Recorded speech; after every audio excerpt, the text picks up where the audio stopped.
Hey guys, check it out! I got my copy of The God Delusion, autographed by Richard Dawkins right there.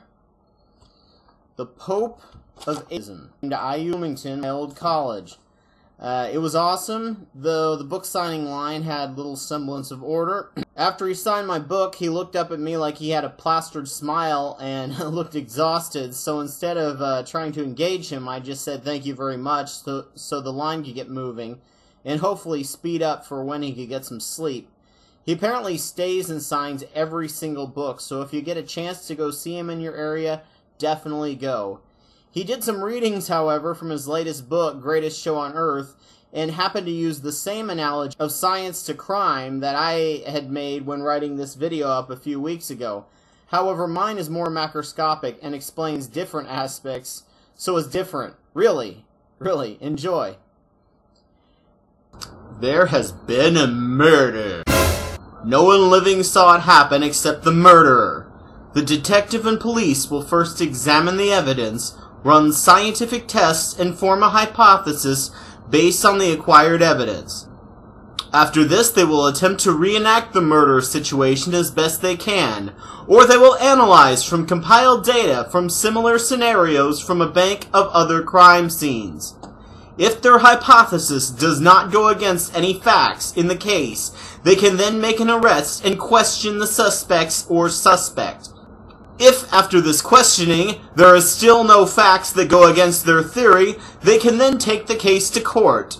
The case and evidence are then presented to a jury of their peers, and if the evidence is enough to convince the peers that the person committed the crime, then the person will be sent to prison or death row. A minority of people are sent to prison or to their death for crimes they did not commit due to unknowable data at the time, but it is low enough for people to be okay with sending them there. If new evidence is found that contradicts the crime, that person has lost years to decades of their life, or they've been executed, at which point the new evidence does nothing to help them. There has been a fossil discovery. No one saw the animal die, or it being born, or its mutations of its past ancestors into what it is now. Scientists will first examine the evidence, run scientific tests, and form a hypothesis based on the acquired evidence. After this, they will attempt to analyze from compiled data from similar scenarios from a bank of other fossils found. If their hypothesis does not go against any facts in the case, they will then compile sources for a paper. If after this in-depth analysis of prior complex research is finished and there is still no facts that go against their theory, they can submit their paper for peer review. The case and evidence are then presented to a jury of their peers, and if the evidence is enough to convince the peers that the theory is correct, then the theory will be used to explain similar phenomena found in similar cases.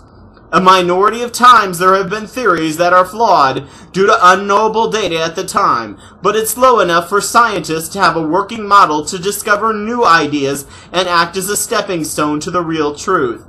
If new evidence is found that contradicts part of the theory, no one person has lost years to decades of their life, unless what they had to say went against religion.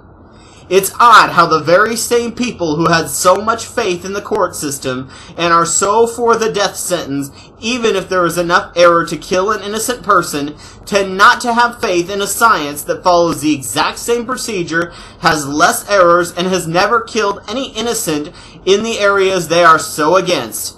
In fact, the theory of evolution has saved countless numbers of people, especially in the areas of microbiology, and has never killed anyone.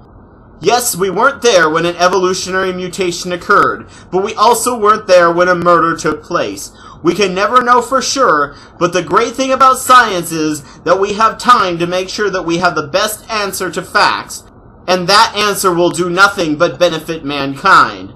Police have to move fast, and if they are wrong, someone's life could be completely ruined. If people who doubt science use the same scrutiny and ignorance in our court systems, our justice system may look something like this. Churches! Lead! A duck! Exactly. So, logically, If she weighs the same as a duck, she's made of wood. And therefore... A witch! A witch!